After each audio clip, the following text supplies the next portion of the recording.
sports. Call or text at 916-339-1140. Chris? What's up? Why don't you tell the good people what you just told me?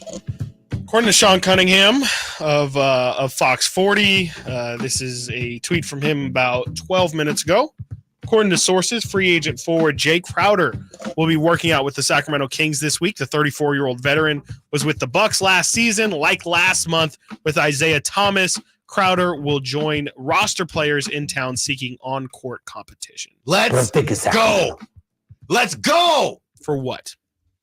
Let's you want go. 34-year-old Jae Crowder? Whoa. You 34 think that's is not going to make a difference for this Kings Let's season this go. year? You're Why? way too That's excited. that dog. You know, we can have That's a that conversation, dog. but when you do things That's like that this, dog. we can't have a conversation. That's that dog. I saw you just jumping in there and like screaming, and I'm like, Let's "What? go." Yeah, why is that a big deal? I've wanted Jae Crowder For a long time, on huh? the Kings. For a long time, huh? What do you mean by I that? just mean like this would have been great like 4 or 5 years ago. Yeah. Is what I'm getting at. Better late than never. When was Never he late last? is better. He was with the Bucks last season. Yeah, Let's he threw go. a fit, right? Like he was like not showing up. or Turn me something? up, Turbo. Okay. Turn me up. And you're going to want to turn this up. Oh, I'm juiced now. And why wouldn't he want to come to Sacramento? Well, DeMar DeRozan was on Podcast P, and he talked about his options and why he chose to come to Sacramento. But here he is talking about the other options that he had and why he ultimately chose Sacramento. So we off to Sac now, bro. Yeah. What was, because obviously being a Southern Cal kid, Los Angeles native, everyone, I'm sure Lakerland was dying to have you in LA. What was the deciding factor that led you in Sacramento? One, this is funny. One, I had to wait for what you was going to do, first of all. So I'm waiting for what you was going to do, first of all. I had a hell of a time in Chicago. Like, had some hell of a teammates in Chicago. Great city, great place. I think I was just looking for an opportunity just to win at a high level. Wherever that was going to be. I think coming out of last season, that was kind of like my view and my approach on this upcoming season. So, once season ended, I just kind of took a seat back and kind of, everybody knew I'm in a place where I just want to win. So from there, I just, I let the cards play out in a way to where, all right, let me see what landscape of what is going to win and where I could be a part of that and help with that. So, SAC came about and they were showing interest, like real interest. Mm-hmm. So when I sat back and looked at it and analyzed the team, great players, great coach, and I just always remember the last couple of years of always seeing them light this damn beam and winning and all that. Fans Got a going movement crazy over there for sure. Yeah, for sure, got a movement, and that's definitely one thing you always want to be a part of is a contagious culture of an organization that want to win. And when I looked at all that, I just felt like it fit.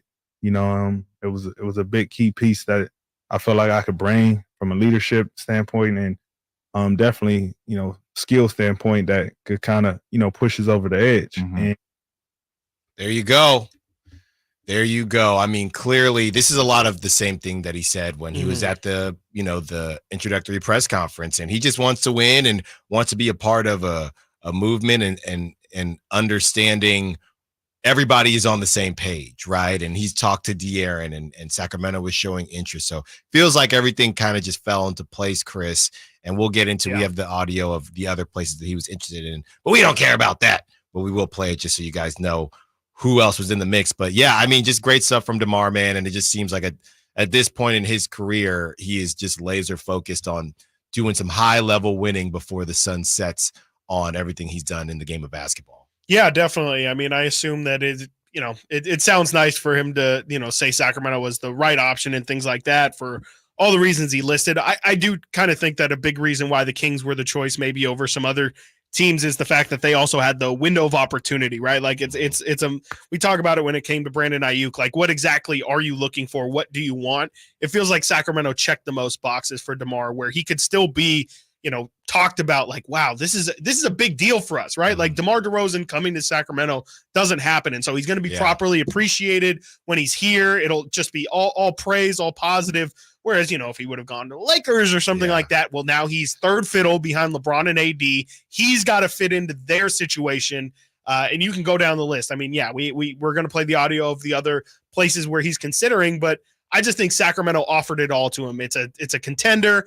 It still is in California, which we could go, or not even going back and forth, because you and I both agree, not quite home for DeMar, but it being in California is definitely a big plus for him. I just think it checked all the right boxes. And if it just so happens that it makes us feel good that Sacramento could be a destination that you don't gloss over, that's of course a huge benefit too. But to be honest, I do think a large part of it is the Kings were going to give him the money he was looking for and the opportunity and, really the respect that I think he was looking for. Here is the sound on the other teams that he was interested in or were interested in him or had mutual interest. Where else during that free agency, like where else was you thinking about going? Thinking about Philly. Okay. Philly definitely was an option. Lakers was an option always. Clippers was an option.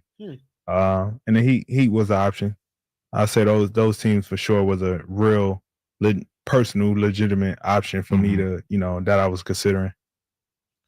There's no way it would have been Paul George and DeMar DeRozan on the Sixers, right? I hope not. Yeah, I mean, maybe they could have done that and just not signed anybody else that they brought in. But yeah, that would have been a problem if we got to deal with DeRozan, Maxey, PG, and Joel Embiid. That would have been a problem. But again, I think that starts to bring up like what role would DeRozan have really served on that team. He probably would have been the fourth option on a team like that. And I just think that all those situations, maybe with the exception of Miami, I do think he could have been a big piece for them, but might have been some too much redundancy with him and Jimmy.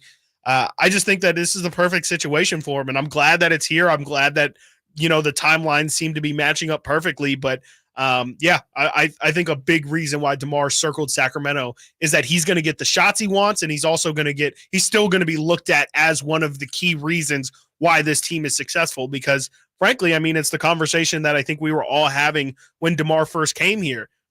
Is he a Hall of Famer? Because you look at all of his numbers and undoubtedly they all speak to him being a Hall of Famer, but it doesn't feel like he's ever really gotten the respect. And I think that's what he's looking for here in Sacramento is he wants to have a piece of the credit pie when it comes, or the credit cake, as we coined it, the credit cake when it comes to the Kings' success this year. And I don't think he's ever really had it. I mean, when you look at Toronto, they weren't really successful until immediately after he left. They win the championship trading Kawhi Leonard for him.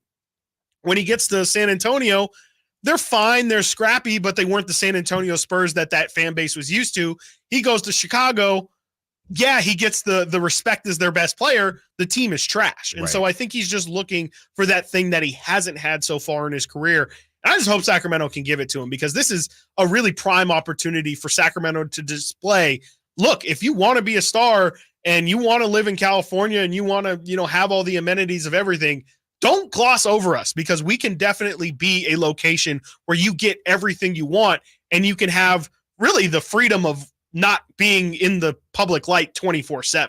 Yeah, and I don't know if he's much of a golfer, but him and Malik can definitely have some fun doing that. Yeah, the word that sticks out to me, Chris, is legacy. And his legacy could be, hey, he went to Sacramento, and those boys, they got to pop in a way that it hasn't been popping in Sacramento for a very long time. So here it is, Chris. Here is his kind of playoff log. He was the first round in 2014 with the Raptors. First round again with the Raptors. First round again with the Raptors. Then he gets to the second round, the Eastern Conference semifinals. That was in 2016. Bronto. Yes, and then he got to the Eastern Conference Finals in 2016. That might have been LeBron. Yeah, and then that was the year I think LeBron they won it all.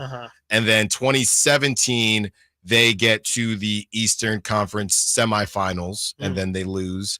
and then 2018 Eastern Conference semifinals, and then they lose. And then from there, he gets to the first round with the Spurs in 2019. And then from 2019, he does not go to the playoffs until 2022, which is with his daughter. When everybody had fun with that, where they won the play-in and then lost subsequently to the Milwaukee Bucks. So he's done it, but he hasn't done it in a while. Yeah, I don't think I realized he had made it that deep in the playoffs. So it's actually, in a way, the Kings are just trying to bring him back to relevance. Well, that was the whole thing. They were knocking on the door, right? And then him, Kyle Lowry, Rudy exactly. Gay. And then they knocked on the door in 2016. That was LeBronto.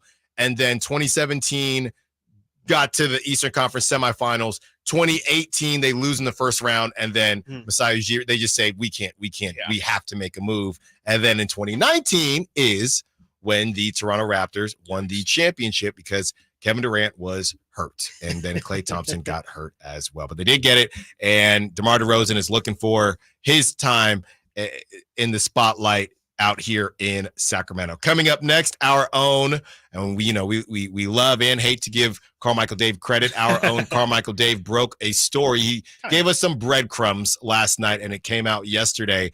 As it's being coined on social media, is Sacramento being catfished? We'll tell you what's going on with the A's and what's going to happen if the A's make the playoffs. Stiles and Watkins, Sactown Sports. On the move? Got somewhere to be?